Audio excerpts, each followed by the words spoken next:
물론 여긴 국민 라디오.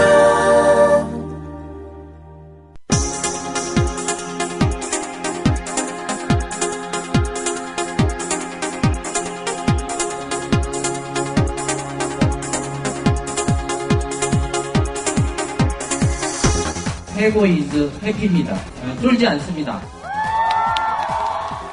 무슨 말든 할 수 있고 눈치 보지 않고 아무거나 할 수 있더라고요. 진실을 지키는 뉴스 바리케이드. 국민일보 해직 기자 조상훈의 뉴스바. 청취자 여러분 안녕하십니까? 조상훈입니다. 7월 25일 금요일 뉴스바입니다. 국회의원님들 깨어나라. 청와대여 깨어나라. 국민들이여 깨어나라. 네, 어제 서울광장에서 열린 세월호 사고 100일 추모문화제에서 희생자 유가족들이 광장에 모인 국민과 함께 외친 절규였습니다. 국회의원들, 청와대가 과연 깨어날까요? 세월호 사고 진상규명을 위한 특별법 제정, 결국 국민들이 깨어나야 가능할 것 같습니다. 오늘 뉴스바가 짚어볼 주요 이슈입니다. 국립과학수사연구원이 유병언 전 세모그룹 회장이라고 밝힌 변사체에 대한 2차 정밀 감식 결과를 오늘 오전 발표할 예정입니다. 유병언 씨가 속해 있던 기독교 복음 침례 이른바 구원파는 국과수의 발표 내용과 관계없이 자체적인 검증 절차를 다시 밟을 예정이라고 합니다. 구원파는 변사체가 유병언 씨일 것이라고 결론을 낸 분위기입니다. 이런 가운데 구원파 내부에서는 유 씨가 타살됐을 가능성이 높고 여기에 정권 차원의 관여가 있었을 가능성을 배제할 수 없다는 주장도 하고 있습니다. 구원파 이태종 전 대변인의 목소리로 직접 들어보겠습니다. 금요일 최강희의 영시리에서는 엊그제 개봉한 영화 군도 밀란의 시대와 만납니다. 잠시 광고 듣고 금요일 뉴스바 이어가겠습니다. 안녕하세요. 저는 참여연대 자원활동가 장정아입니다. 지난 2001년부터 참여연대를 후원하고 있는 강북구에 사는 주부입니다. 그동안 참여연대 활동이 우리 사는 세상을 조금씩 나아지게 하는 것을 지켜보며 뿌듯함을 느꼈습니다. 하지만 요즘엔 집안일을 할 때도 자원활동을 할 때도 세월호 사고가 떠올라 마음이 무겁습니다. 세월호 참사와 같은 가슴 아픈 일이 더 이상 일어나지 않도록 정부와 정치권의 부패, 유착의 고리를 끊어내는데 더욱 철저한 감시 활동이 필요합니다. 참여연대는 창립 초기부터 관료와 국회, 검찰에 대한 감시 활동을 펼쳐왔습니다. 그러한 노력의 결과 부패방지법, 퇴직공직자 취업 제한을 강화하는 공직자윤리법 등이 어렵게 제정되었습니다. 하지만 그것만으로는 충분하지 않습니다. 참여연대와 손잡아 주세요. 회원가입은 홈페이지 www.peoplepower21.org 또는 전화 02-723-5300으로 가입하실 수 있습니다. 참여연대는 정부의 지원금을 전혀 받지 않고 오직 시민의 힘만으로 운영되고 있습니다. Breaking news regarding missing Malaysia Airlines Flight 3. So the United States is lowering the threshold for American. 日本と同じで現地予算やってるから意味がないんだ。环球消费调查，我们来说一种特殊的旅游。近年来呢，出国旅游。 출근길 국제뉴스 브리핑 장혜림의 월드 리뷰.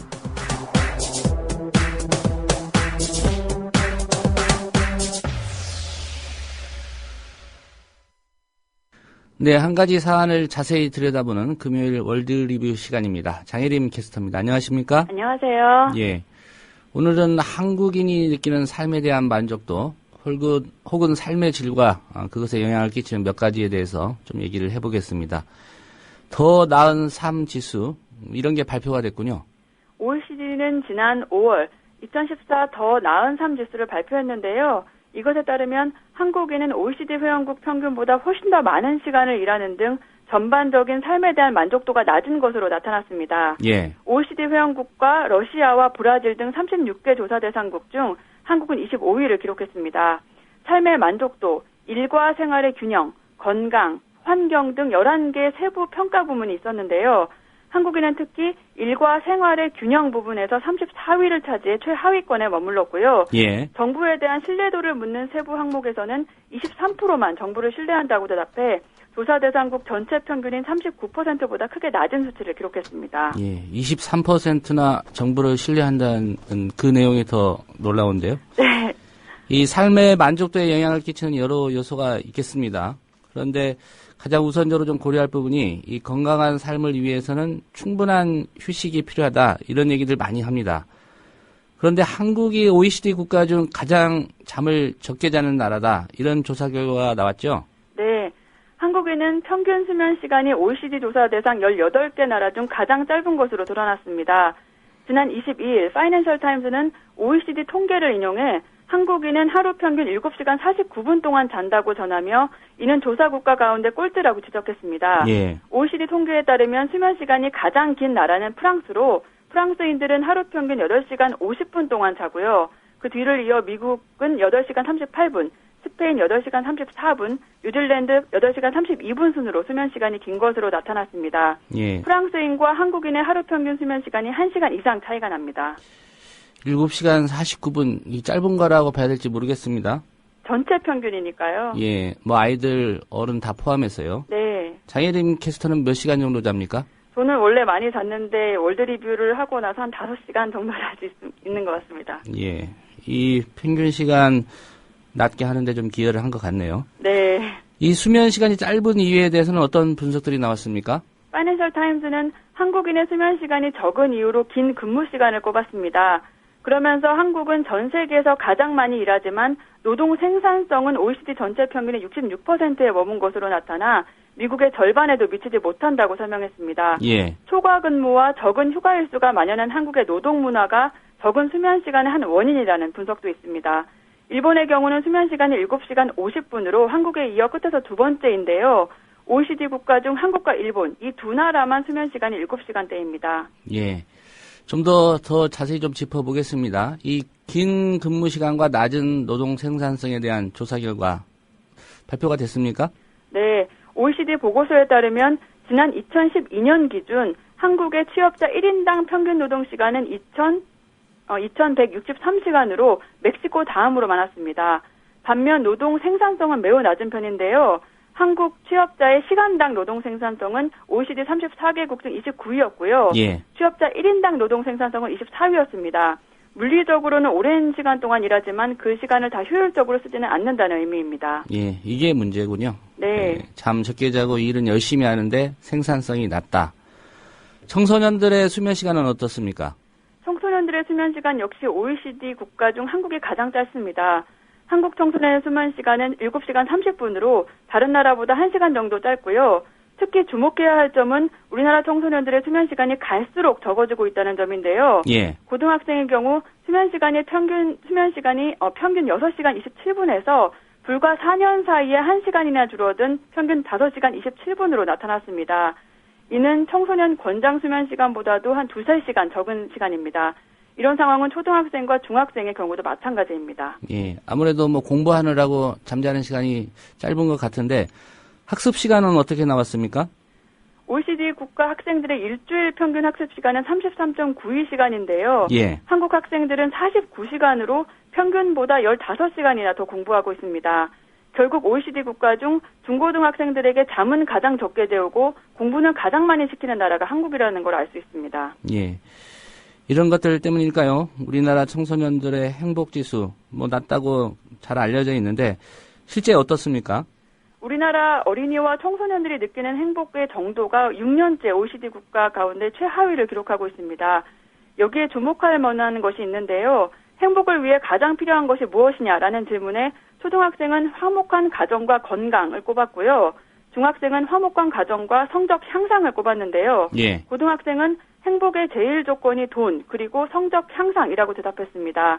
학년이 높아질수록 돈과 성적을 중요하게 생각하고 가족과 건강을 덜 중요하게 생각한다는 겁니다. 예, 이 질문을 어른들한테 하면은 돈, 이렇게만 나오겠네요. 네. 예. 결국 이런 것들이 삶의 질을 떨어뜨리는 그런 요소들이 되겠군요. 네, 한국은 10년째 OECD 회원국 중 자살률 1위를 기록하고 있고 아동과 청소년의 자살률도 가파르게 증가하고 있는데요. 뭐 경제적 어려움이나 뭐 다른 여러 이유들도 있겠지만 앞서 말씀드린 휴식 부족과 과도한 업무와 학업 스트레스도 그 원인으로 지적됩니다. 그리고 이것이 OECD 국가 중 최하위권을 기록하고 있는 출산율과도 무관하지 않아 보입니다. 그동안 단기간 내에 생산성, 성과, 경쟁력 이런 것들만 강조됐다면 이제는 정책적으로 그 조직 안에서의 개인의 행복도 더 고려되고 보호해야 될 것으로 보입니다. 예. 내일은 이 월드 리뷰 없으니까 충분한 수면 시간 갖기를 바라겠습니다. 오늘 말씀 잘 들었습니다. 감사합니다. 네, 장혜림 캐스터였습니다.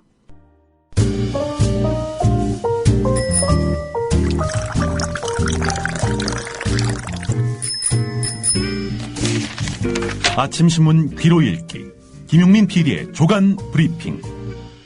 네, 7월 25일자 조간신문이 전하는 주요 기사 살펴보겠습니다. 김용민 PD의 조간 브리핑입니다. 안녕하십니까? 네, 안녕하십니까? 예. 주호영 새누리당 정책위 의장이죠. 예. 예. 이거 뭐 하지 말아야 될 말을 또 했군요. 예, 그렇습니다. 세월호 참사는 교통사고다 단언을 했습니다. 사실 이 비슷한 말을 KBS 김시곤 보도국장이 했다가 결과적으로 물러나게 되지 않았습니까? 사장도 물러났고요. 그렇죠. 예. 그렇다면은 이건 뭐 정책위 의장과 당대표도 물러날 일 아닌가. 국민에 대한 무한 책임을 져야 할 정당이라면 말이죠. 게다가 또 주호영 그 정책위 의장은 김시곤 국장과는 다르게 기자들 다 보는 앞에서 세월호 참사는 교통사고다 이렇게 단언을 했단 말이죠. 예. 말씀하신 대로 정책위 의장입니다. 새누리당의 입법 정책 논의의 총괄 책임자고 현재 진행 중인 세월호 특별법 협상의 여당 측 실무 책임자입니다. 이런 발언은 결국 새누리당이 6.4 지방선거를 앞두고 죄인을 자처하면서 국가 대개조에 나서겠다는 태도와 사뭇 다른 모습입니다. 이걸 두고 730 재보선 승리 가능성이 높아지니까 일부 극우 세력이 주장하듯 세월호 참사를 교통사고로 비하하는 등 태도를 180도 바꿨다는 비난이 나오고 있습니다. 세월호 참사 국민대책회의는 성명을 통해서 재보선에서 승리할 조짐이 보이니까 본색을 드러내는 것 아니냐. 선거 말고도 국민이 정권을 심판할 수 있는 수단은 많다 이렇게 경고했습니다. 예. 이 주장대로라고 하면 특별법 제정할 필요 없다. 이 얘기 아닙니까? 그렇죠. 교통사고인데 뭔 특별법입니까? 뭐 교통사고 처리 특례법을 개정해야 되는 건가요? 이 사람이 법을 전공한 사람 아닙니까? 법학 박사로도 알려져 있고요. 예. 예. 이 뭐 법을 전공하고 안 하고의 차원을 떠나서 네. 이 상식을 가진 발언인지 예. 의심을 하지 않을 수 없습니다. 인간에 대한 기본적인 예의가 없다는 점 또한 놀랍죠. 정치인이란 사람이 뭐 다선 의원인데 말이죠. 예. 오늘 조간신문 일면 사진을 한번 제가 쫙 대조를 해봤는데 말이죠. 예. 한 3가지 정도 유형이 나오더군요. 우선 조중동 그리고 서울신문 세계일보는 어제 새 경제팀의 경제정책 방향을 발표한 최경환 경제부총리 겸 기획재정부 장관과 박근혜 대통령의 국무회의에서 나란히 앉아있는 모습을 실었습니다. 투샷이었습니다.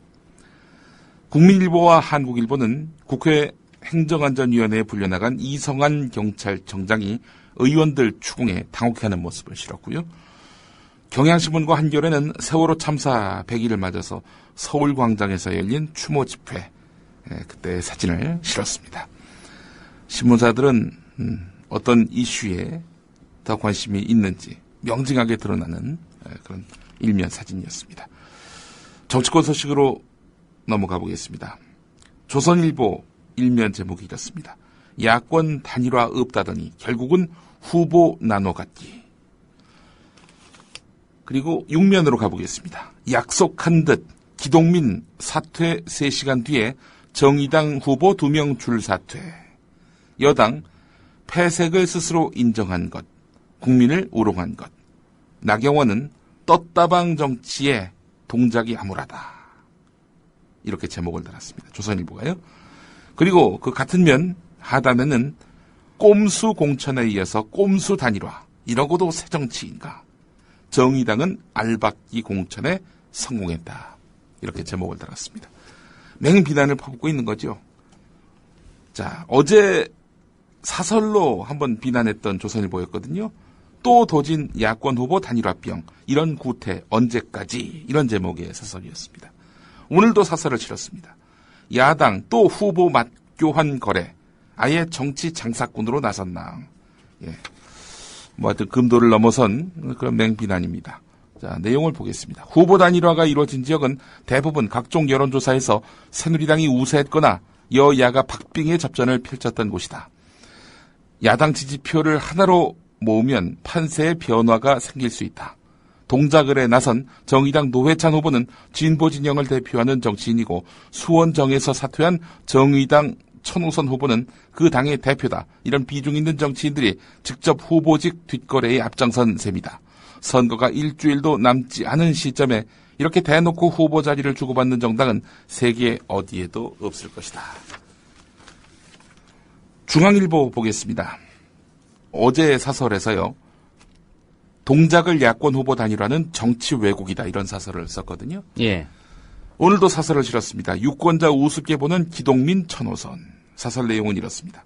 새정치민주연합과 정의당이 그들만의 아름다운 단일화를 또 한 번 감행했다. 유권자 선택권과 정당 정치의 원칙을 깡그리 무시하는 추악한 야합이 아닐 수 없다.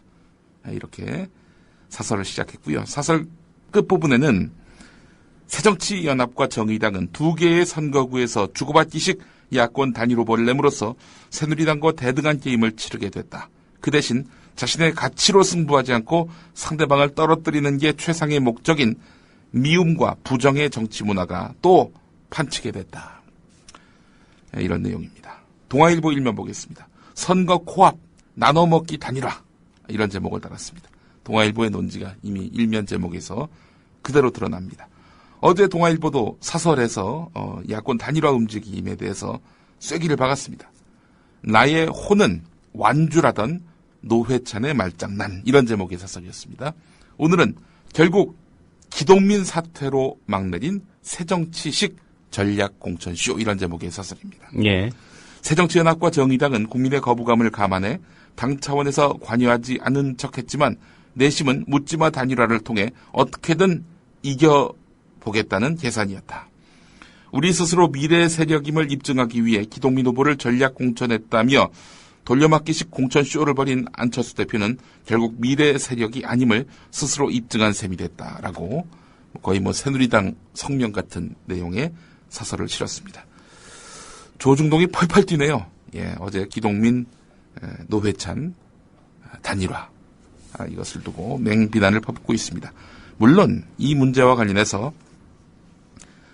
야권이 아주 잘했다, 훌륭하다, 이렇게 이야기하는 것은 아닙니다. 오늘 한국일보 10면 내용을 한번 보겠습니다. 예. 새정치연합 기동민 후보가 후보직을 사퇴함에 따라서 새정치연합이 이번 선거 최대 승부처에서 아예 후보를 내지 못하게 돼 결과적으로 제1야당이 굴욕을 맞은 것이란 이야기가 나온다. 당내 심각한 반발을 감수하며 기동민 후보를 서울 동작을에 전략 공천했던 김한길 안철수 공동대표 입장에서는 동작을 전략 공천에 명분도 실리도 잃은 격이란 지적이 나온다. 동작을 선거 결과와 상관없이 선거 후 지도부 책임론도 거세질 것으로 전망된다.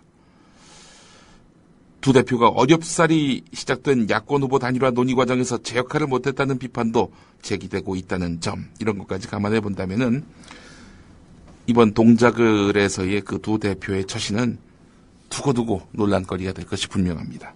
당내에서 이런 목소리가 나오더군요. 고작 이런 모습을 보이려고 당을 뒤흔들어가면서 무리하게 전략 공천을 강행했냐. 허동전을 무릎 꿇리고 광주 광산들에 나가겠다는 기동민을 끌어다가 동작을에 갖다 앉히고 이제 와서 또 후보 단일화 한다면서 자당 후보를 결국 후보직 사퇴하게 방치하고, 이 도대체 당 지도부는 뭐하러 있느냐라는 비난입니다. 예. 보수 매체가 이 정도 비판할 거라는 그런 정도 예상이 됐었고요. 예. 한 가지 좀 아쉬운 대목이 있긴 합니다. 예. 천호선 대표가 뉴스바와 인터뷰에서 예. 완주하겠다. 예.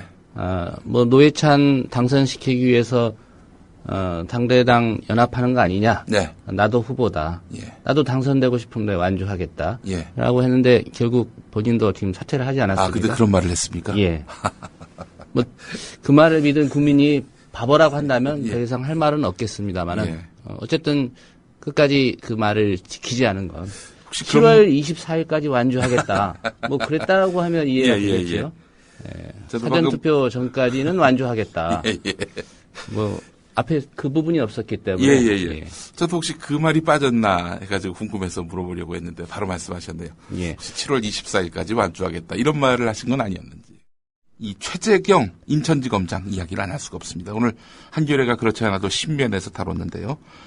어제 유병헌 씨 검거작전 실패 책임을 지고 검찰을 떠났는데요. 내부 통신망에 남긴 고별사가 이렇습니다.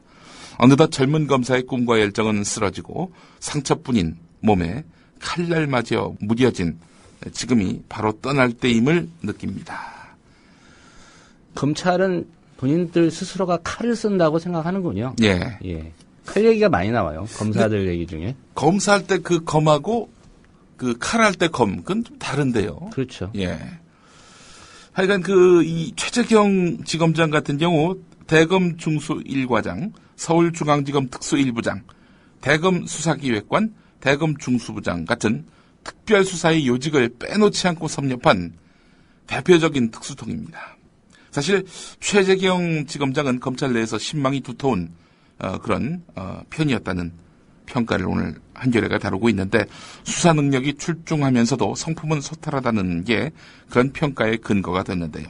참여정부 초대 법무부 장관인 강금실 전 장관이 눈사람 검사라는 표현을 쓰면서 일부 검사들은 순수한 열정을 지녔다라고 한 적이 있었는데 그 순수한 열정의 표본으로 최재경 지검장이 꼽혔다.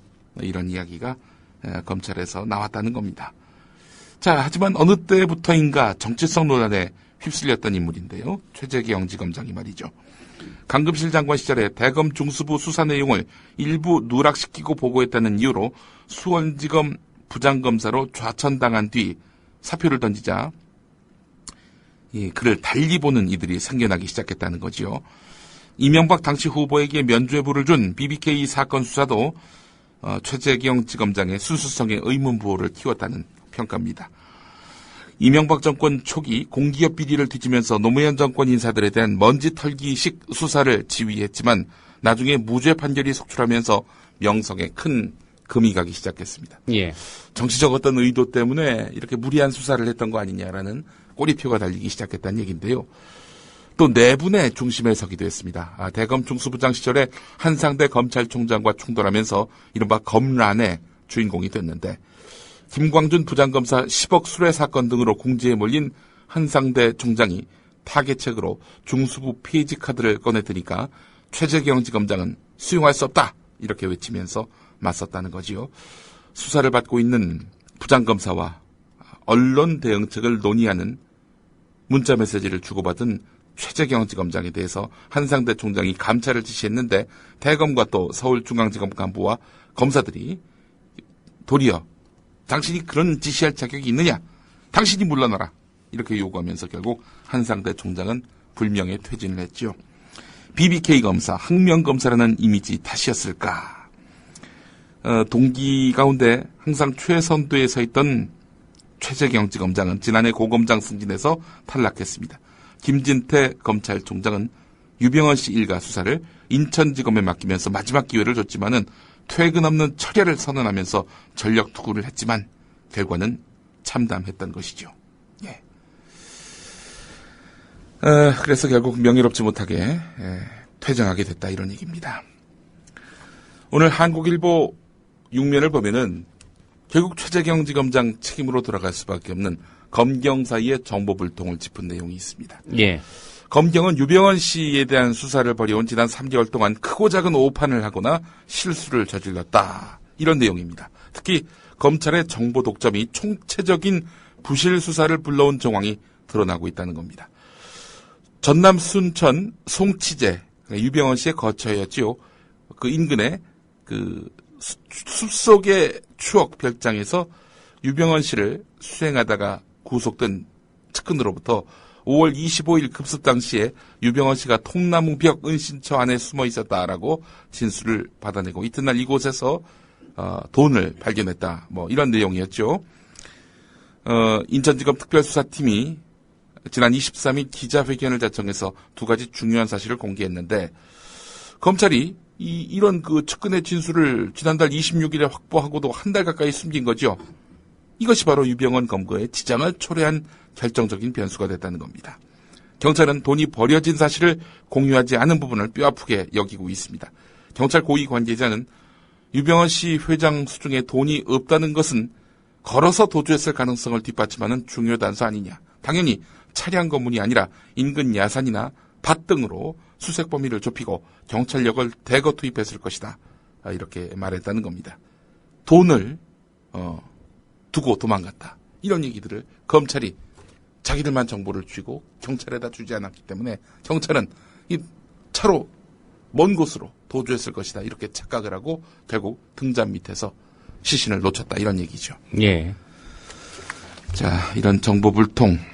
결국 이제 검경 사이에 그 오랜 갈등, 그것이 이제 기반이 됐겠죠. 또, 정보 독점으로 인해서 수사의 어떤 공을 독식하려는 그런 의도 아니냐라는 해석도 나올 수 있겠고요. 자, 정보 불통이 부실 수사를 불렀다는 한국일보 6면 기사 소개를 해드렸고요. 자, 그런데 며칠 전에 발견된 이른바 유병헌 씨 시신이라고 하는 것이 6월 이전 것이다. 라는 주민들의 증언을 어제 새정치민주연합 박지원 의원이 공개했습니다. 주민들은 정부가 시체를 발견했다고 한 6월 12일보다 훨씬 이전에 이를 발견했다고 증언했다. 이렇게 말했다는 겁니다. 박지원 의원이 공개한 녹취록에서 한 주민은 아무튼 4월달 이른 봄은 아니고 아무튼 남의 일이라 날짜를 기억하지 못하고 메모도 하지 않았지만은 유병헌 사건이 터지기 전이다 이렇게 주장을 했습니다. 이 주민의 기억에 의존하는 거기 때문에 주민의 말이 100% 옳고 따라서 6월 이전에 발견된 시신이며 유병헌의 시신이 아니다 이렇게 단언할 수는 없습니다. 그러나 아무래도 수상하다는 거죠. 여간에서 이 시신의 부패 상태를 비롯해서 각종 의혹이 커지고 있는 그런 상황이었던 터에 시신 발견 소식을 누구보다도 기억을 잘할 그런 주민들은 그게 유병헌 사건 터지기 이전에 발견된 시신이다 이렇게 밝히고 있습니다. 게다가 또 입은 옷이 겨울옷 아니겠습니까? 심한 부패 이런 것들을 감안해 본다면 다른 사람의 시신을 갖고 이렇게 유병헌 시신이다라고 주장하는 것은 아닌지 하는 의구심은 여전합니다. 예, 오늘 국가수가 지금 정밀 감식 결과를 발표한다고 하죠. 예. 오전 중으로 예정이 돼 있는데 네. 또 국가수 발표를 한번 지켜봐야 될 것 같습니다. 국과수의 그 원장은 100% 유병헌 시신 맞다. 어제 또 국회에서 그런 발언을 했었죠. 예. 다음 소식으로 넘어가 보겠습니다. 최경환 경제부총리 겸 기획재정부 장관 기자들과 이제 오찬 간담회를 며칠 전에 가졌는데 종교인 과세 여부에 대한 질문에 대해서 먼저 종교인 사이에 컨센서스가 이렇게 이루어져야 한다. 컨센서스라 하면 합의죠. 합의. 그런데 오늘 국민일보 1면은 종교인 과세 사실상 철회했다. 이렇게 제목을 달고 있습니다. 최경환 부총리가 신앙의 자유, 자발성이 전제돼야 한다면서 종교에 따라 교리도 다르기 때문에 이 문제를 보는 시각이 똑같을 수는 없을 것이다. 이렇게 말을 했습니다. 종교의 특수성 때문에 결국 이분들에게 세금을 물리지 않겠다라는 건데요. 종교가 사회적 책임을 다해야 한다는 점에서는 종교의 차이가 있을 수 없습니다. 또 아울러 모든 종교인들이 세금을 내는 분들이 있습니다. 안 내는 사람들도 있지만요. 교리 운운하면서. 근데 그 교리 운운하면서 안 내는 사람들의 논리를 보면 어처구니가 없습니다. 이를테면 이런 거예요. 개신교 쪽의 일부 목사 같은 경우 아니 우리 신자들이 이미 다 세금을 내고 나서 교회에 이렇게 내는 헌금인데 그 헌금을 갖고 결국 목회자 사례금을 받는 이 목사들한테 세금을 떼면 이거는 이중과세 아니냐. 정말 터무니없는 그런 논리를 펴면서 종교인 과세를 그동안 반대해 왔는데 이런 것도 인정할 만한 교리다라고 박근혜 정부는 인정하고 있는 모양입니다. 네, 지난 21일 기자들과의 오찬 간담회에서 한 얘기였는데 예. 왜 25일을 지면에 실렸을까요? 그것도 일면에?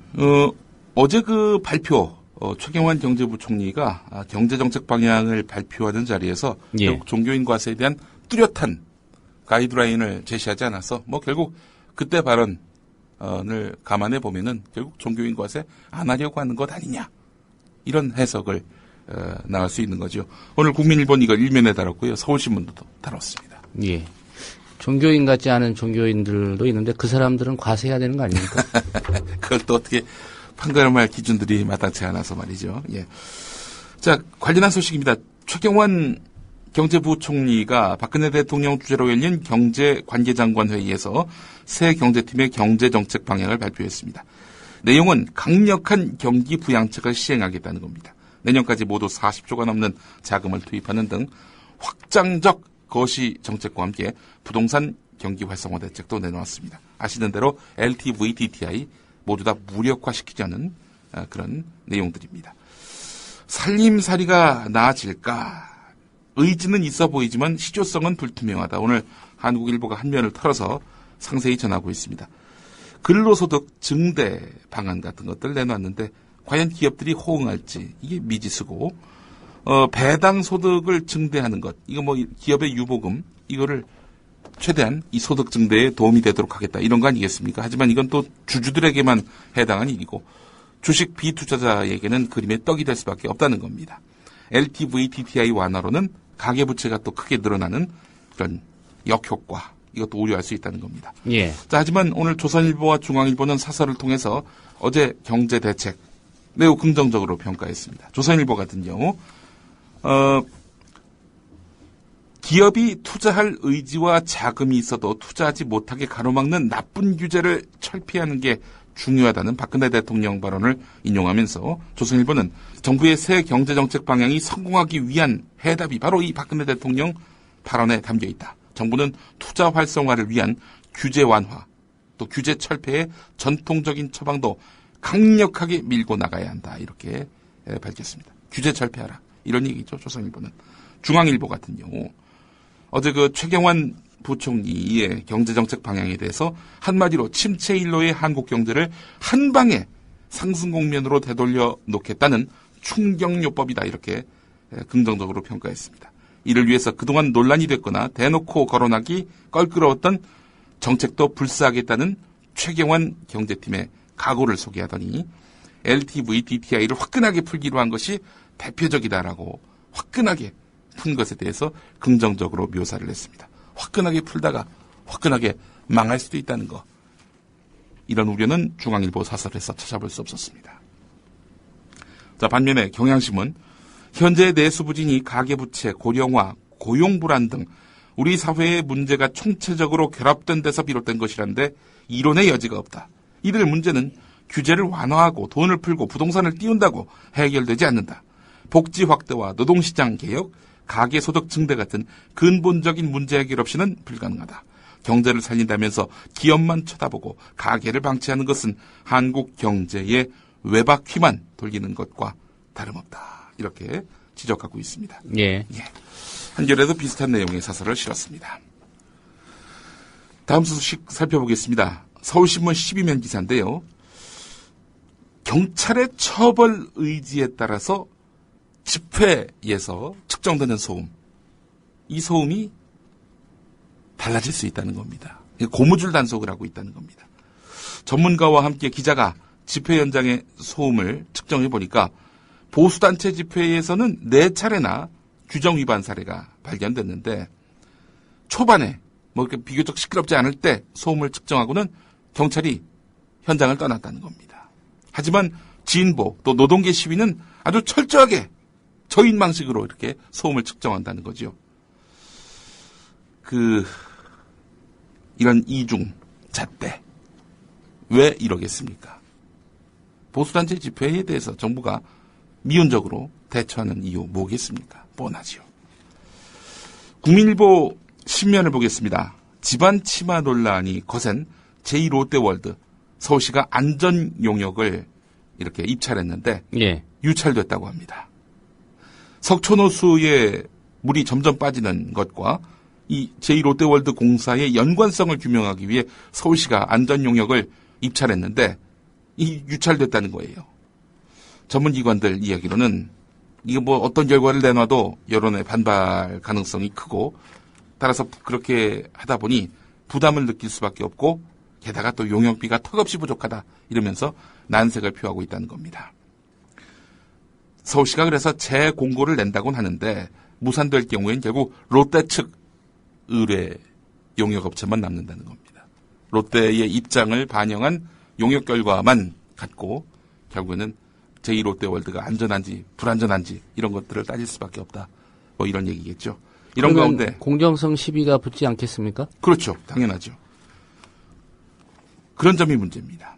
자, 이런 가운데 그젯밤 신천동 송파구청 인근 삼거리에서 땅이 푹 꺼지면서 지름 50cm, 깊이 20cm가량의 구덩이가 생겼다는 겁니다.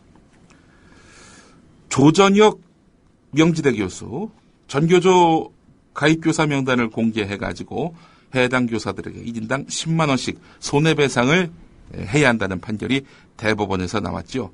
자, 그래서 전부 12억 9천만 원을 물어내야 합니다. 조전혁 교수가 조선일보하고 인터뷰를 했는데 도의적인 책임을 지기 위해 명지대 교수직도 사임하겠다 이렇게 밝혔습니다. 이건 뭐 전교조에 대한 그런 압박 카드라고 할 수 있을 텐데요. 예. 전교조는 법을 이용만 하려 하지 말고 법을 지킬 줄도 알아야 한다. 법의 노조라고 결정한 법원 판결을 따르고 이에 따른 전임자 복귀와 사무실 지원금 반납 등 정부의 후속 조치를 성실하게 이행하라 이렇게 말했다고 하는데 말이죠.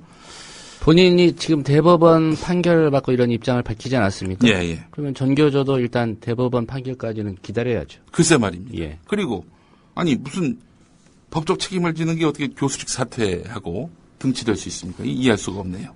예. 오늘 여기까지 하겠습니다. 네, 김용민 PD의 조간 브리핑이었습니다. 잘 들었습니다. 예.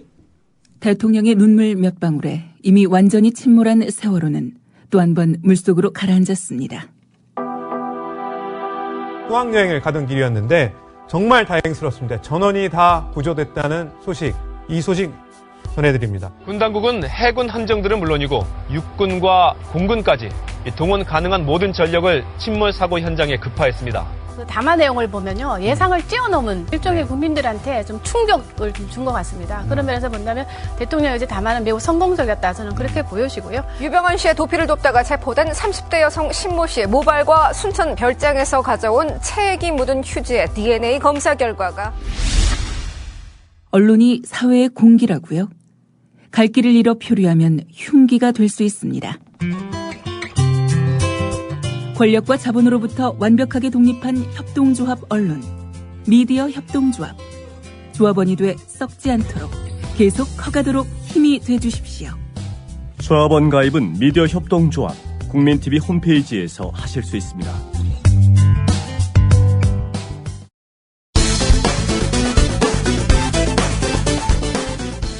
세월호 사건 발생 100일. 새누리당 정책위 의장, 이제는 세월호 참사의 충격을 다 잊은 모양. 뉴스와이 보도. 세월호 참사 100일째를 맞아 열린 새누리당 최고위원회의. 주호영 정책위 의장이 세월호 보상과 배상 문제를 설명하며 이번 참사를 교통사고에 비유했습니다. 저희들 기본 입장은 이것이 기본적으로 사고다. 교통사고다.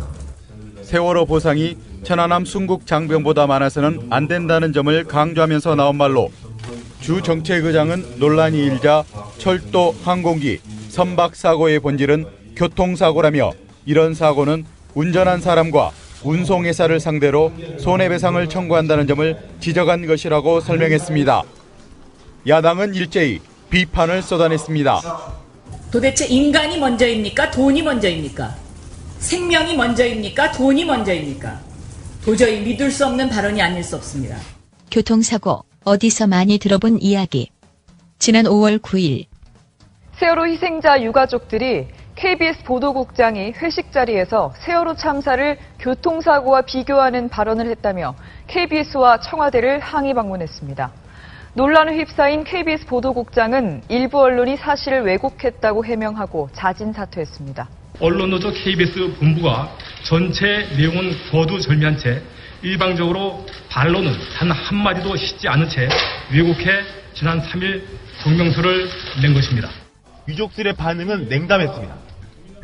잘못이 없는데 사임을 하겠다. 이게 도대체가 이거를 우리는 이제 논리 모순이라고 얘기를 합니다. 오후에는 KBS 김환영 사장이 유족들이 모여있는 청와대 앞을 찾아 사과했습니다. 저희 KBS로 인해서 여러분들 마음에 다시 한번 깊은 상처를 드린 부분에 대해서 진심으로 죄송하다는 말씀을 드리겠습니다. 그런데 잘못 없다던 김시곤 국장, 김환영 사장 퇴진을 요구해 불똥이 전방위로 튀게 되는데 권력의 눈치만을 보며 사사건건 보도본부의 독립성을 침해해온 김환영 사장은 즉각 자진 사퇴해야 한다. 어제 KBS 라디오 유은혜 새정치연합 의원 인터뷰. 이 과정에서 수사를 한다고 하면 도대체 그 시간에 청와대는 그리고 국가 컨트롤 타워는 어떤 역할을 했는지가 제대로 조사가 되어야 합니다. 그렇기 때문에 청와대에 대한 조사가 불가피할 수밖에 없기 때문에 네. 지금 이 문제가 새누리당이 그 협상의 재량권을 가지고 합의를 하기 어려운 부분이 있는 게 아닌가. 그래서 이렇게 지연되고 시간 끌기가 되고 있는 게 아닌가라는 의심을 할 수밖에 없다는 알겠습니다. 거죠. 지금 애둘러 말씀하셨지만 그러니까 새누리당이 수사권 부여에 반대하고 있는 건 청와대에 대한 직접적인 수사가 가해지는 걸 좀 꺼려하기 때문이다. 이런 뉘앙스로 말씀해 주신 것 같은데. 네. 결국 수사권 기소권을 보장하는 세월호 특별법을 반대하고 세월호 참사를 교통사고에 비유하는 이유는 권력의 눈치만을 보며 처신한 탓. 그렇다면 주호영 정책위 의장도 김시곤의 길을 걸어야 하지 않을까.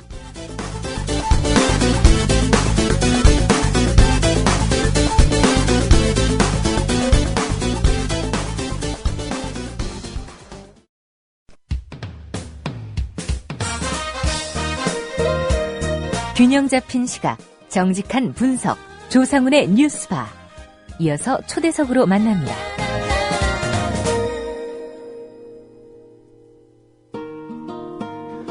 네, 국립과학수사연구원이 오늘 오전 유병언 전 세모그룹 회장이라고 밝힌 변사체에 대한 2차 정밀 감식 결과를 발표할 예정입니다.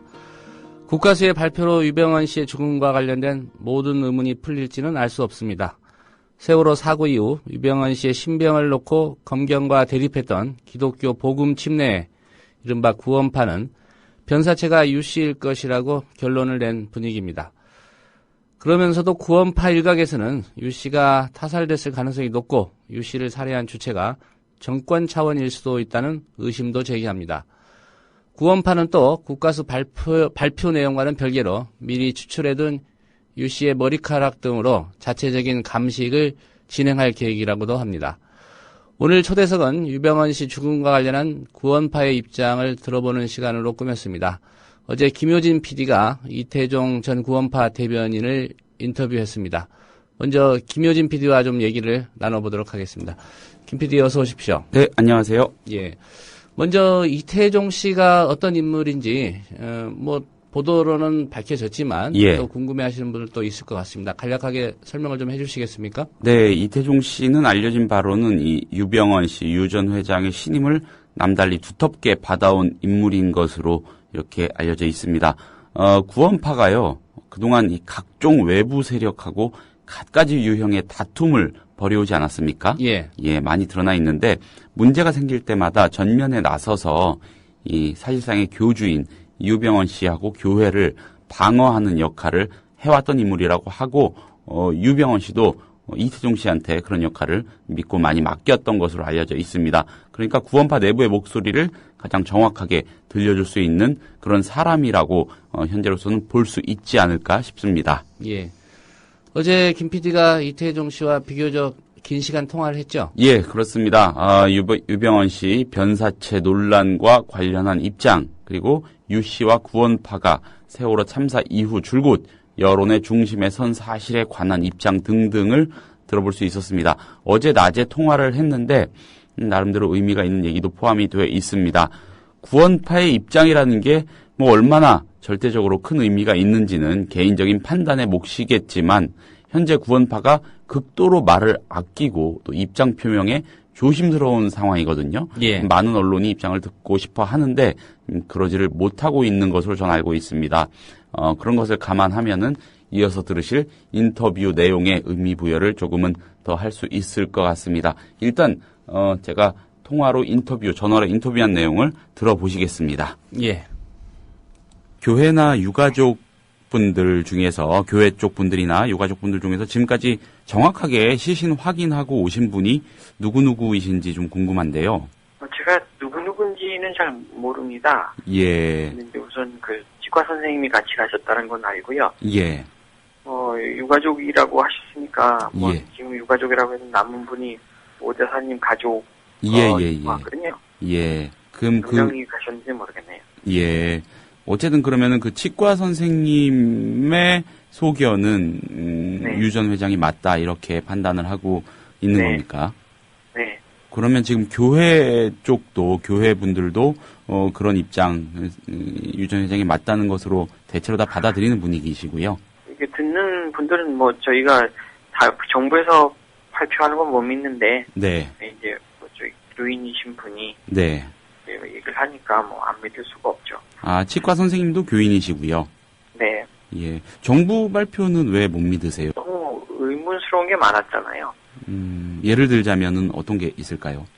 우선 18일 만에 그렇게 시신이 손상이 된 것도 그렇고, 예. 소주병이나 막걸리병이 같이 나왔다라는 것, 이런 거가 굉장히 의문스러웠었고요. 예. 상황상으로 너무 안 맞았다고 생각돼요. 이제 18일밖에 안 됐었잖아요. 최대. 예, 예. 6월 12일 하고. 예. 그런 게 이제, 그다음에 나온 유류품이나 이런 것들이 너무 예. 좀 안 맞았다고 생각했는데, 이제 자세히 얘기를 듣고 보니까. 네. 이분이 술을 드신 게 아니더라고요. 그러면 어떻게 보고 계세요? 그 소주병이. 네. 단종된 지 10년이 된 거래요. 2003년에 이미 생산이 중단된 소주병이고. 예, 그렇죠. 아마 그거는 식수통으로 쓰신 것 같아요. 그냥 생수 담아서요. 네네. 국과수가 이제 좀 있으면은 결과를 발표할 텐데, 아마도 유 전 회장이 맞다는 얘기를 할 테고, 네. 사인이 문제인데, 사인이 문제인데, 사인에 관해서는 조금 더 또 한번 여쭤보겠습니다만 어쨌든 간에 국가수 발표가 나와도 그 나름의 절차는 진행을 해보실 거죠. 이게 맞는지 확증을 하기 위한. 그렇게 알고 있어요. 저는 제가 그렇게 꼭 해보자라고 얘기를 했었고요. 이제 이걸 어떻게 하실지. 교인들도 그래야 한다는데 대체로 동감하고 있습니까? 네, 그렇죠. 지금 받아들이기가 너무 힘들잖아요. DNA 확인을 위한 몇 가지 머리카락 등등을 확보하고 계신다고 하셨잖아요. 네네. 그 머리카락만 확보하고 계신 상태인가요? 우선은 그런 것 같아요. 현재까지 알고 계신 바로는요? 네네. 이게 아까도 말씀드렸지만 문제는 이제 사인인데 네. 지금 그 교회 내부에서는 물론 확정할 수는 당연히 없겠지만 어떻게 보고 계세요? 자살, 타살 등등 여러 가지 얘기 나오는데. 자살하실 분은 아닌 것 같고요. 왜 그렇게 보세요? 저희는 하나님을 믿는 사람들이라서 예. 스스로 목숨을 끊는 거나 이런 것들은 상상을 안 하고 살아요. 이제 회장님도 항상 그걸 얘기를 하셨고요. 우리 목숨을 하나님한테 맡기고 사는 거를 항상 평생에 자부심이라고 할까? 예. 자살하는 이유는 힘들어서잖아요. 예.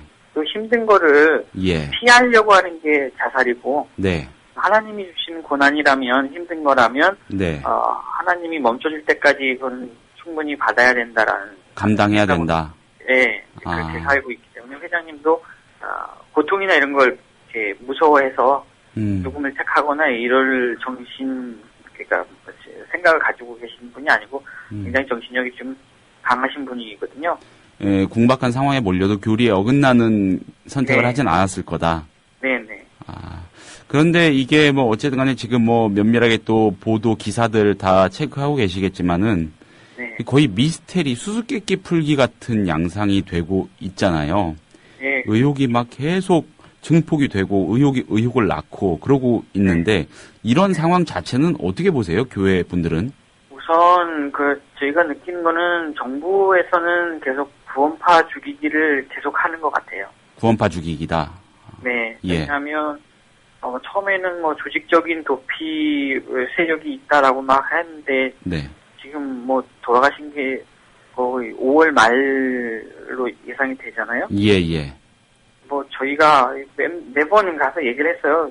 우리 조직적인 도피 세력 없고 예. 정말 오합지졸이고 프랭카드도 그냥 우리끼리 집단지성으로 그냥 모여서 의논하다 하는 거 나와서 한 거고 회장님하고 의논된 거 없고 우리도 예. 회장님 어디 계신지 궁금하다 걱정된다 뭐 숱하게 얘기를 해도 아무도 믿어주지도 않고 예. 그런데 지금 결과를 놓고 보면 우리가 거짓말한 거 하나도 없는 게 드러났잖아요. 예를 들면 우리가 조직적으로 회장님을 도피 총책 예. 이런 게 있어서 어디로 피하고 아니면 회장님하고 주고받으면서 네. 계속 뭐 메시지를 이렇게 내보내고 있다. 뭐 대포폰까지 여러 대 동원해서. 네. 예. 근데 그래서 뭐 300개나 되는 뭐 칩 카드요? 예. 다 그 거짓말이잖아요. 뭐 존재하지도 않는 거고. 네. 뭐 20억 가방 뭐 했는데 그 돈 8억 3천만 원인가 이거는 그 송치제 가방 회장님 숨어서 계셨던 그 수많은 그 공간에 이미 있었고. 그러면은 유 전 회장이 그 8억 정도 되는 돈은 그 교회의 조직적인 도움 없이도 개인적으로도 충분히 뭐 조달할 수 있는 액수였다고 보시나요? 네, 저는 그렇게 생각해요. 별장에서 그 비밀의 방 뭐 이렇게도 표현이 되던데. 네. 거기에 숨어 있었는데 경찰이 그거를 보지 못하고 지나갔다. 거기에 그렇게 숨어 있었던 사실조차도 진실은 아닐 거다 이렇게 보시나요? 아니요, 저는 그거는 맞다고 생각해요. 왜냐하면 지금 도피 중이신 양혜정 씨가 목수였거든요. 그래서 아마 그쪽 은신처를 막 준비하고 만들고 한 게 맞는 것 같아요. 그 양혜정 씨가. 혹시 교회 분들이 어제 오늘 돌고 있는 그 사체 시신 발견 당시에 찍은 사진 있지 않습니까? 네. 예, 그거 좀 떠돌고 있는데 그거 보셨나요? 네, 봤습니다. 보고 어떠셨어요? 어떤 생각 드시던가요? 우선 엄청 빨리 왜 이렇게 시신이 훼손된 거가 제일 궁금해요. 과연 이렇게 될 수 있는 건지가 궁금하고요. 예. 그다음에 이제 만약에 이게 살인이 아니고 자연사였다면 네. 아마 낮에 돌아가셨나 생각을 좀 해봤어요. 옷은 위로 이렇게 제껴놔 있더라고요. 그렇죠. 예, 젖혀져 있더라고요. 예. 그다음에 하늘 보고 누워 있고 신발도 벗겨져 있고. 오른손이 경찰이 당초에 말했던 거하고는 달리 복부에 깔려 있지 않고 그냥 나와 있었고. 네. 이제 그 상태에서 제가 봤을 때는 그날 좀 달력을 좀 찾아봤거든요. 예. 15일 날 아마 신윤아 씨가 체포됐는데 그날 비가 왔어요. 예. 그리고 26일 날도 비가 왔고요. 네. 거기 이렇게 17일 이때는 날씨를 보니까 밤에는 10도인가 이 정도 되고 낮에는 30도까지 올라갔더라고요. 예. 그래서 아마 이렇게 밤에 이렇게 비 오고 춥고 뭐 이러신 상태에서 잠은 못 주무신 상태인데 이제 낮에 기온이 따뜻하고 하니까 누워서 이제 쉬시다가 돌아가신 건가 생각이 좀 이렇게 들더라고요. 만약에 자연사라고 가정을 한다면 그런 추정 정도를 해볼 수 있지 않을까라는 말씀이시죠? 왜냐하면 그 유포가 있었는데 이제 뭐 교인들 얘기를 들어보니까 그 당시에 거기 남아 있었던 유포가 4봉다리였어요. 4봉지. 근데 이제 그 유류품에서는 유포가 2개만 나왔더라고요. 그렇죠. 유포를 2개를 드시고 가지고 있는 상태에서 이제 돌아가신 거라서 올해 신윤아 씨가 체포되고 오랫동안 계신 것 같진 않아요. 만약에 그때면 유포를 다 드셨어야 되는데 유포는 그대로 있는 것 같고 그러니까 2개 정도 드셨을 거니까 하루 아니면 이틀 뭐 이 정도 아껴 드신다 해도 하루에 한 개씩만 드셨다면 한 이틀 후 그러니까 27일 날 정도나 28일 날 뭐 이 정도에 돌아가신 건가 생각이 좀 들기도 하고요. 아무튼 신 씨가 체포된 뒤로 그리 오래 지나지 않아서. 네네. 방금 말씀하신 거는 만약에 이게 자연사 했을 경우를 네. 가정하고 추정을 해보신 건데 네. 원칙적으로는 타살인 것 같다 이렇게 보시는 거고. 네. 예, 그리고 시신이 그렇게까지 부패된 거는 네. 교회 쪽도 굉장히 의문이다. 네. 지금 그 정도로 정리를 할 수 있겠군요. 네, 맞아요. 근데 타살인지, 뭐, 이거는 제가 그냥 제 개인적인 생각이라서. 예, 뭐 확정할 수 없다는 거는 뭐, 저도 뭐 그건 잘 알고 있고. 네, 의혹은 너무 많죠. 교회 내부에서요. 네. 교회 내부에서 누군가 그런 일을 저질렀을 거라는 추정도 세간에선 나오거든요. 저는 뭐 그거에 대해서는 좀 근거가 없다고 생각되고요. 그러니까 예를 든다면 네. 뭐 돈이 8억 3천만 원인가? 예. 그냥 송치제 거기 그대로 있었잖아요. 예.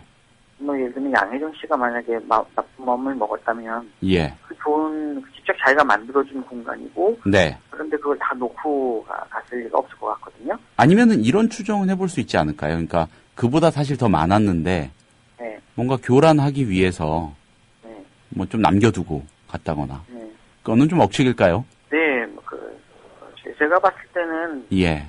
어차피 그렇게 됐으면 다 가져가지 일부만 교란한다고 일부만 남겨놨을 것 같지는 않고요. 그다음에 이제 20억 얘기나 이런 거는 너무 얼토당토한다는 생각이 들거든요. 네. 검찰한테도 그거는 기자들을 통해서 이제 물어봤는데 예.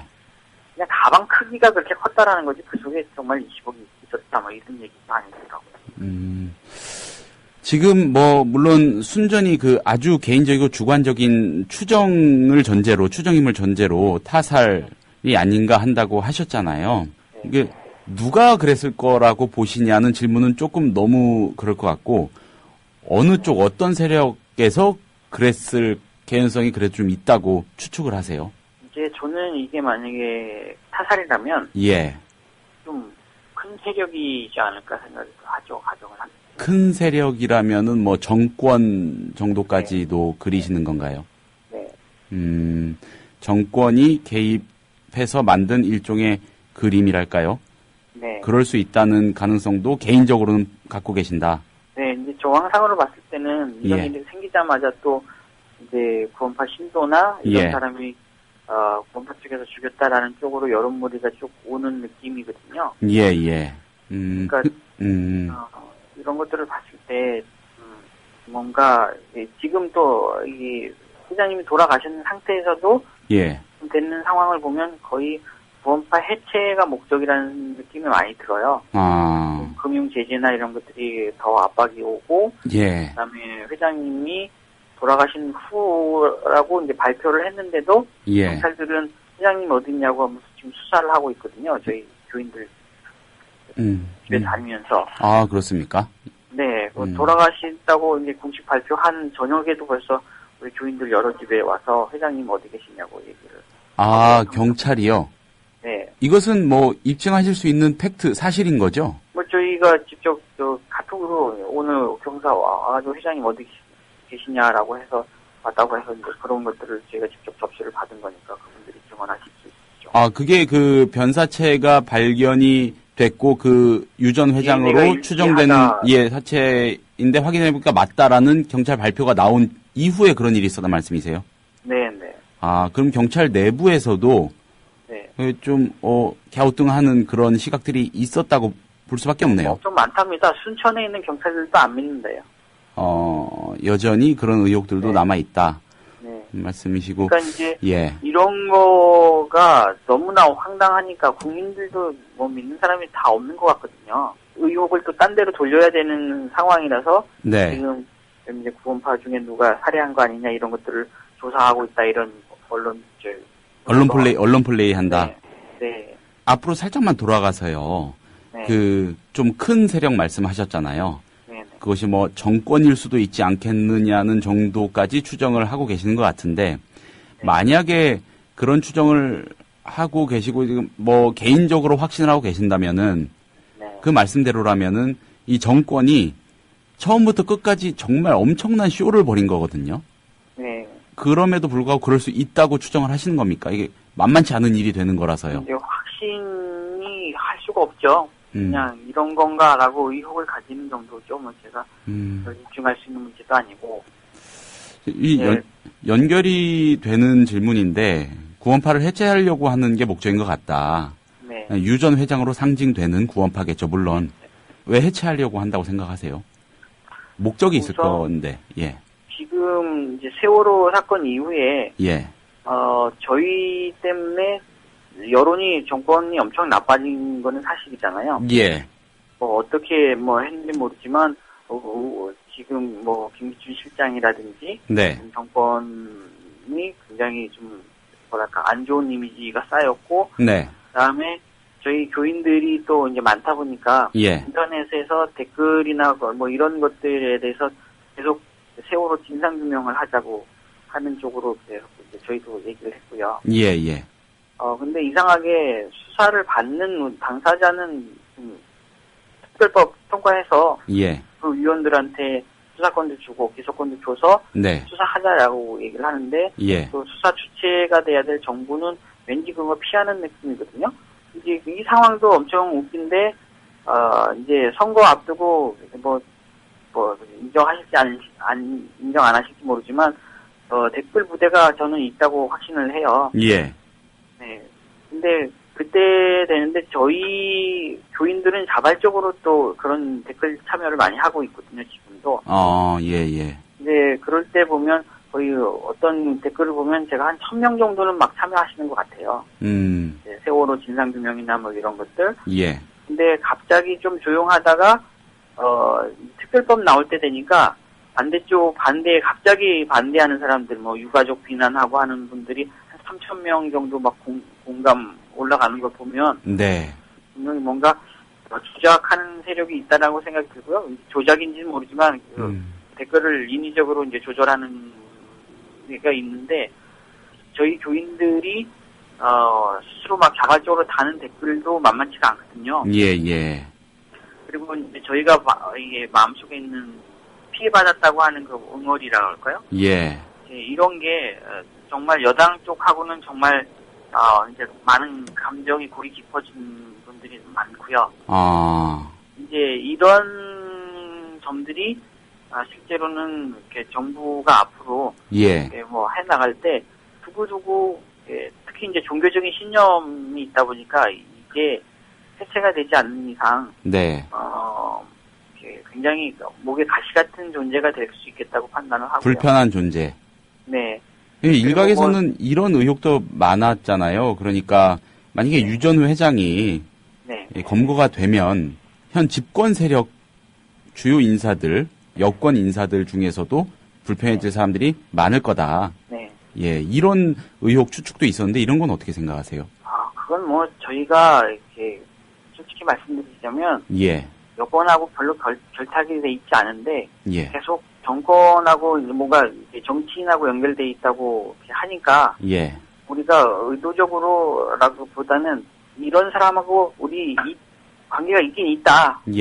예전에 솔직히 밝혔거든요. 이제 이명박 대통령이라든지 저희랑 교류가 있을 것 같다는 사람들의 교류가 실체가 뭐였냐면 예를 들면 출판기념회라든지 아니면 세미나에 와가지고 참석한 거고 그다음에 우리가 선물로 준 거는 녹차 몇 개 뭐 이런 거지 정치적인 관계는 없다라고 이제 밝혔는데 이제 그렇게 밝히니까 여당 쪽에서 엄청 부담을 많이 가졌어요.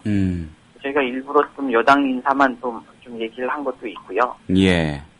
저희 입장에서는 회복 불가능한 치명타를 입었다고 판단을 했거든요. 구원파는 거의 회생 불가능하다고 판단이 되잖아요.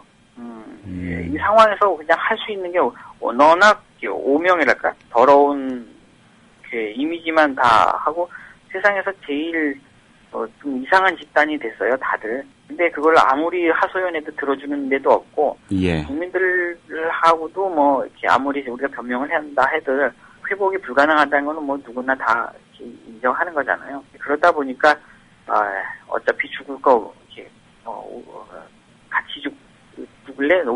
너랑 나랑 친하잖아. 이런 식으로 표현을 해본 거고요. 뭐, 2판, 4판 같은 어떤 감정이 좀 그때는. 이제 갈 때까지 가보자. 이제 이게.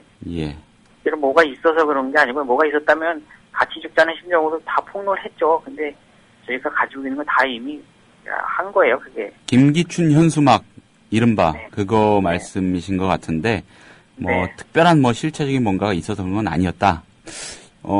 이렇게 보는 시각도 있습니다. 그러니까 유 전 회장이 살아서 검거가 된다고 해서 그 세월호 유가족분들 입장에서 볼 때 그 참사의 진상이 규명되는데 직접적으로 뭔가 영향이 있는 건 아니다. 개인 비리를 들추어가지고 여론의 시선을 돌리려고 유 전 회장하고 속진 구원파를 이렇게 몰아붙인 거 아니냐 이런 시각도 있거든요.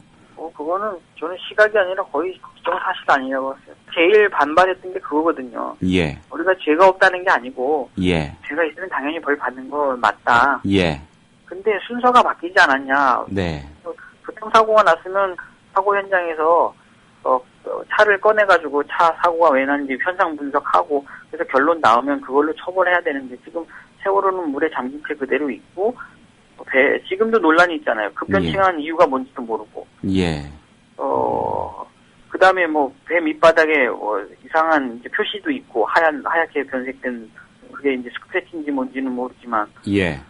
그 다음에 또 레이더 항적이나 이런 데서 이상한 물체도 보이고. 예. 그러면 그런 걸 먼저 다 밝힌 다음에 책임을 물어도 충분할 건데. 네. 지금은 거의 언론 특히 이제 종편에서는 거의 마녀 사냥식으로 유 회장이 라면을 좋아하느니 여성 폭력이 어떠니 또 자식이 있는 념이 말도 안 되는 걸 가지고 거의 국민들 여론을 그쪽으로 몰아간 거는 제가 천만번을 생각해도 네. 이거는 뭐가 이렇게 상식적이지가 않은 거예요. 세월호 특별법은 국민들 앞으로의 정말 굉장히 오랫동안 영향을 줄 전체적인 거잖아요. 예. 근데 유 회장님이 살아있든 죽었든지 이거는 국민들 생활에 영향이 별로 없어요. 예를 들어서 정말 실제로 유 회장님이 다른 부인 아닌 다른 분하고 바람 펴서 애가 있다 해도 예. 국민들한테 그게 큰 해가 되거나 아니면 도움이 되거나 이런 거하고는 별로 상관없거든요. 근데 지금 개발 방지를 위한 어떤 대책을 마련하는 것 정말 국민들 모든 사람들한테 다 영향이 가고 대대손손 문제가 될 수 있는 문제인데 예. 왜 자꾸 그런 건 다 덮고 여기에 관심을 쓰는 건지도 저는 궁금해요. 예를 들면 유 회장님이 정말 이렇게 큰 대한민국의 여론을 막 이끌어갈 만큼 그 중심 인물이냐 그것도 아닌데 네. 지금 모든 언론에서 이렇게 떠들고 있는 거는 뭔가 다른 쪽으로 국민들 시선을 돌리려고 하는 거 아니냐 이게 저는 제일 큰 답답하고 왜 기자들도 그걸 못 보고 중요한 걸 안 보고 왜 자꾸 이렇게 어떤 의도된 대로 거기에 맞춰주는 건지 그게 좀 안타깝습니다. 비슷한 같은 맥락입니다. 그러니까 아마 그 국가수가 발표를 한 뒤에도 한동안 또 논란 수수께끼 풀기 그런 보도가 쏟아져 나올 것 같아요. 쉽게 정리될 것 같진 않은데 그런 차원에서 교회 차원에서도 교회 쪽에서도 아까 말씀하신 그 DNA 마지막 그 최종 확인 작업이라든가 이런 절차 좀 최대한 신속하게 밟으셔가지고 국민들한테 입장 발표하실 그런 생각 갖고 계십니까? 저는 그렇게 모일 때마다 예. 제 의견을 그렇게 얘기를 하고 있어요. 저는 빨리 신속하게 정리를 하고 예. 이제 우리는 유 전 회장님이 이렇게 추구했던 그 삶의 방향을 이어받아서 또 가야 되는 게 우리 그리스도인의 자세 아니냐라고 얘기를 하고 있고요. 예, 많은 얘기를 한 것 같습니다. 네. 특히 그 유병헌 씨 변사체 논란과 관련한 얘기가 많았었는데 네. 다시 한번 좀 간략하게 정리를 해볼까요? 네. 유 씨 변사체 논란에 관한 이태종 씨의 설명 가운데 핵심을 정리를 해보자면은 모두 3가지 정도가 될 것 같습니다. 자, 첫째, 구원파는 일단 이 논란의 변사체가 유 씨일 것이라고 받아들이고 있다는 것이고요. 예. 둘째, 유 씨는 결코 자살할 사람이 아니다. 타살로 보인다는 겁니다. 그리고 셋째, 만약 타살이라면 살해의 주체가 이른바 큰 세력, 예, 이태종 씨의 표현이죠. 큰 세력, 정권 차원일 수도 있다는 의심을 개인적으로 갖고 있다 이런 것이었습니다. 예. 어디까지나 지금 그 얘기는 이제 이태종 씨 개인의 예. 생각인 거고요. 예.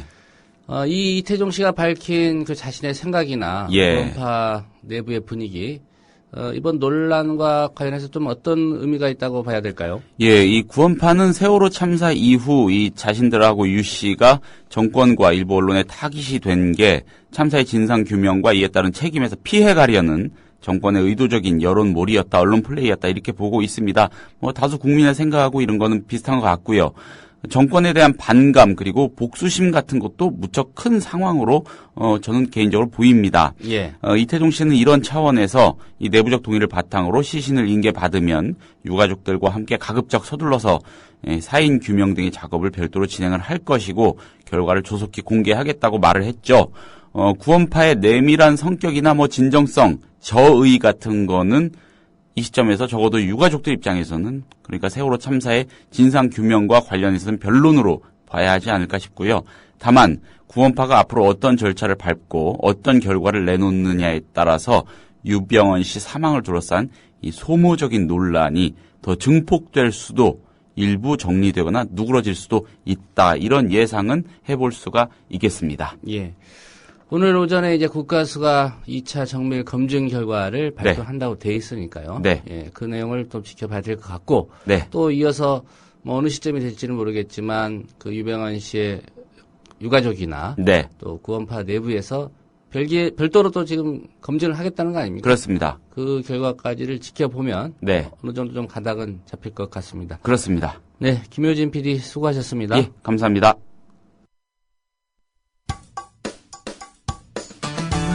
여러분께서는 지금 국민일보 해직기자 조상훈이 진행하는 국민라디오 아침 시사 프로그램 조상훈의 뉴스바를 듣고 계십니다.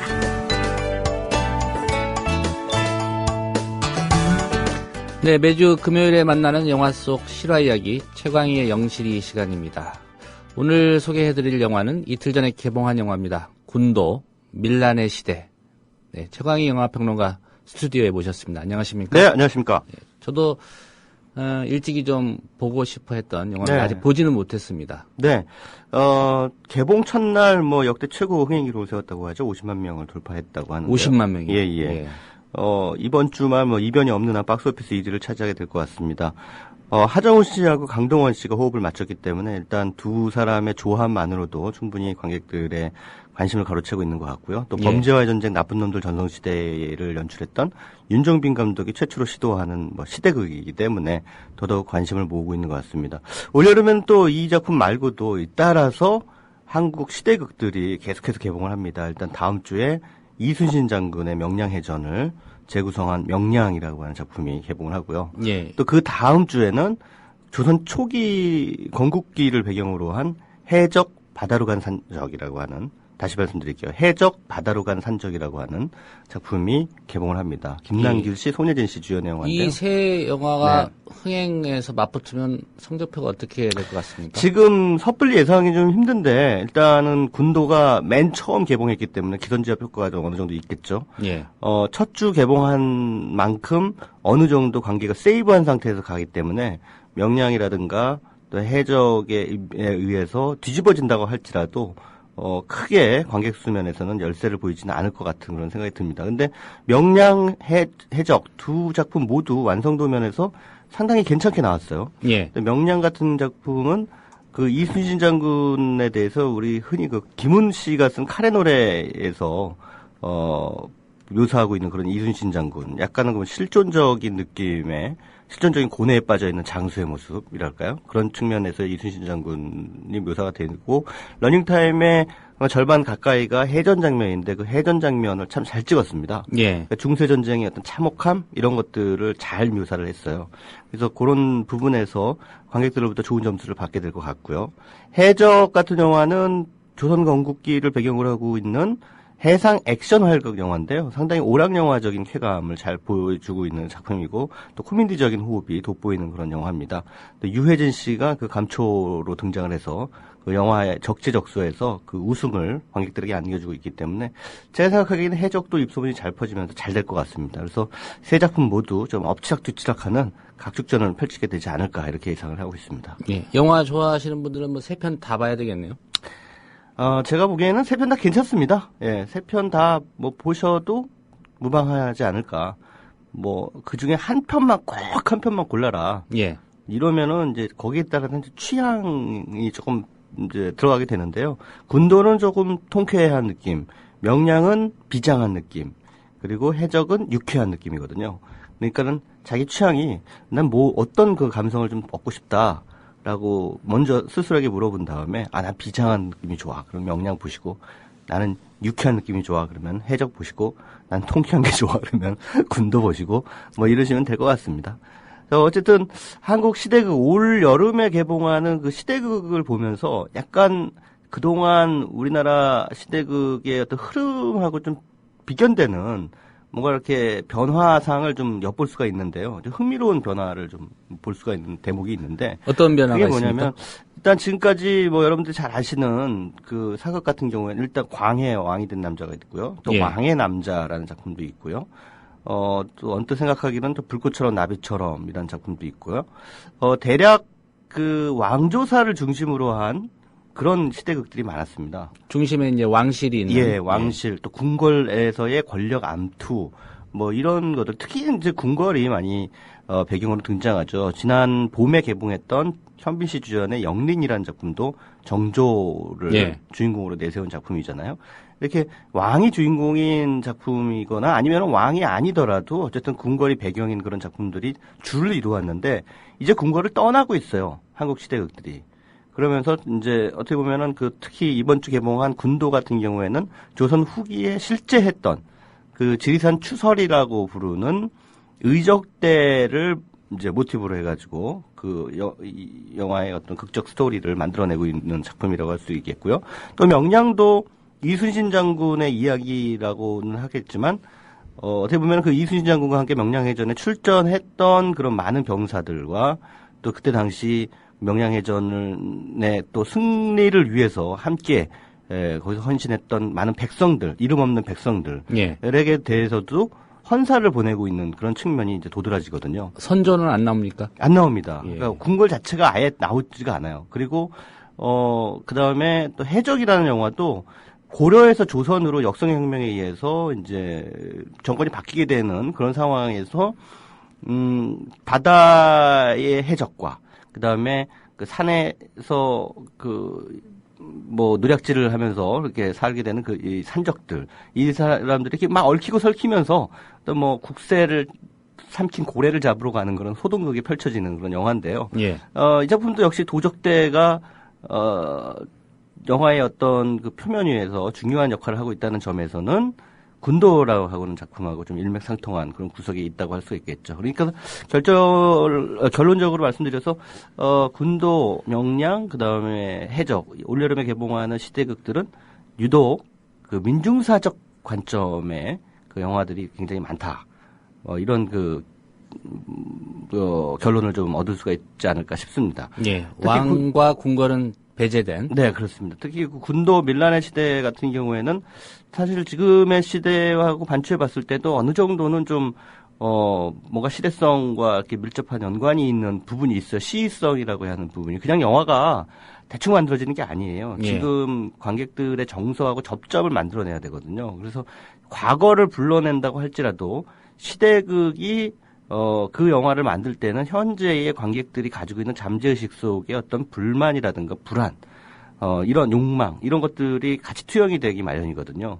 그랬을 때 군도 밀란의 시대는, 정말 탐관오리들이 뭐 판을 치고 그 백성들이 정말 엄청난 고통에 쌓여있던 19세기 조선 후기를 배경으로 하고 있는 그런 상황인데 거기에서, 그 탐관오리들에 맞서서 그들의 곡식과 재산을 강탈해서 백성들에게 나눠줬던 실제 했던 지리산 추설을 모티브로 삼고 있다는 점은 지금의 시대성을 윤정빈 감독이 어느 정도 영화 속에 좀 투영하고자 했던 그런 의도가 읽히는 대목이 아닌가 이런 생각이 듭니다. 지금은 물론 배를 골아서 고통에 빠진 그런 백성들은 뭐 많지는 않겠습니다만은 예. 어찌됐든 조금 뭐랄까요 전반적으로 좀 세기말적인 그런 흐름으로 가고 있는 정치사회적 지형이라는 건 영화 군도 밀란의 시대와 어느 정도는 좀 맥이 닿아 있는 것이 아닌가 저는 그렇게 보는 것이죠. 예. 사내 유보금 같이 나눠 쓰자 뭐 이렇게 해야 됩니까? 그건 아니고요. 어찌됐든 사람이 굉장히 피폐해질 때, 시대가 피폐해질 때는 의적이 등장하기 마련인 것 같아요. 그러니까 조선 시대에 3대 의적이라고 하는 사람들이 이제 홍길동, 또 장길산, 또 한 명이 누구였더라? 아무튼 그렇게 있는데, 그 와중에 지리산 추설은 실제 실존했던 의적대이고 전라도를 비롯해서 충청도와 경상도, 삼남지방을 배경으로 약 200여 년간 아주 길게 활동을 했다고 합니다. 근데 예. 그들이 도적이 될 수밖에 없었던 건 먹고 살기가 힘드니까 사람들이 다 화적대가 되는 것이죠. 그러면서 그들이 다 규합이 돼서 모여가지고 그냥 양반이나 사대부의 재산을 그냥 강탈하고 마는 것이 아니라 자신들의 배를 불리고 마는 것이 아니라 그것을 강탈해서 다른 배고른 백성들에게 나눠줬다라고 하는 거죠. 그런 측면에서 의적이라고 볼 수가 있겠는데요. 부의 재분배를 실행했군요. 그렇죠. 예. 그런데 그런 것들이 사실 이 영화가 밀란의 시대라고 하는 부제를 달고 있는데 의적대의 활동을 밀란이라고 보기는 다소 좀 무리가 따르죠. 네. 어떤 밀란이라든가 혹은 혁명이라는 것이 성공에 근접하기 위해서는 분명한 어떤 비전과 이데올로기를 가지고 어떤 사회에 대한 구체적인 비전을 공유한 상태에서 그 시대의 지배 세력의 중심부를 향해서 치고 들어가야 되는 것이거든요. 따지고 보면 역사적으로 그랬을 때만이 혁명이나 혹은 밀란이 성공을 거뒀다라고 볼 수가 있겠죠. 예. 그런 측면에서 의적대의 활동은 밀란이나 혁명, 우리가 흔히 얘기하는 갑오농민 전쟁하고 비교해서 얘기할 수는 없을 것 같아요. 그냥 산발적인 좀 반항 혹은 먹고 살기 위한 어떤 정말 절체절명의 상황에서 피할 수 없는 선택, 실존적 선택 이렇게 볼 수가 있을 것 같습니다. 군도 밀란의 시대라는 영화를 보면서 저는 이 시대의 의적은 과연 누구일까? 이런 좀 질문을 뜬금없지만 해봤습니다. 누구일 것 같습니까? 의적이요? 네. 이 시대의 의적이란 과연 누구일까? 이 시대가 정말 모든 것이 다 올바른 세상은 아니잖아요. 그렇다면 분명히 거기에 마땅한 의적이 존재해야 될 텐데. 도둑놈은 많은 것 같은데. 그러니까요. 의로운 도둑놈은 없는 것 같습니다. 도둑은 아니지만, 예. 도둑놈은 아니지만, 제 생각에는 이런 국민 TV 같은 대한 언론이 어떻게 보면 이 시대의 의적이 아닐까. 또 국민 TV의 조합원들도 역시 마찬가지로 다른 차원에서의 의적이 아닐까. 예. 예, 그런 생각을 해봅니다. 댓글 많이 달릴 것 같습니다. 여기서 이제 의적이라고 하는 건 좋은 의미로 말씀드린 거고요. 또 청취자 여러분들, 또 조합원들을 제가 도둑이라고 지금 생각해서 말씀드리는 건 아닙니다. 예, 분명히 정의를 위한 차원에서 분명히 행동하는 사람들, 또 깨어있는 사람들, 각성한 시민들, 이런 분들이 모두 이 시대의 의적이 되지 않을까, 이런 생각을 군도 밀란의 시대를 보면서 해봤습니다. 예. 군도, 그러니까 도둑의 물이란 뜻이겠죠. 네네. 예, 무리군자에 도적, 도자를 써서. 정말 고민하지 마시고 차례차례 개봉되는 영화 보시면 되겠습니다. 한 가지 아쉬운 건 50만이 세월호 100일 집회라든가 그 이후에 특별법 제정 촉구하는 집회에 네. 몰렸다면 네. 과연 어떻게 됐을까라는 생각도 좀 듭니다. 그렇죠. 예. 어떻게 우리가 보면은 영화를 통해서 정의감을 그냥 편리하게 배설하고 마는데 그것을 실제 행동으로 옮기는 그런 분들은 정말 많지는 않은 것 같아요. 예. 예. 네, 오늘 말씀 잘 들었습니다. 네, 고맙습니다. 네, 오늘 뉴스바가 준비한 소식은 여기까지입니다. 지금까지 제작의 김효진 PD였고요. 저는 조상훈이었습니다. 네, 주말 잘 보내시고요. 저는 다음 주 월요일 오전 7시 30분에 다시 인사드리겠습니다. 들어주신 여러분 고맙습니다.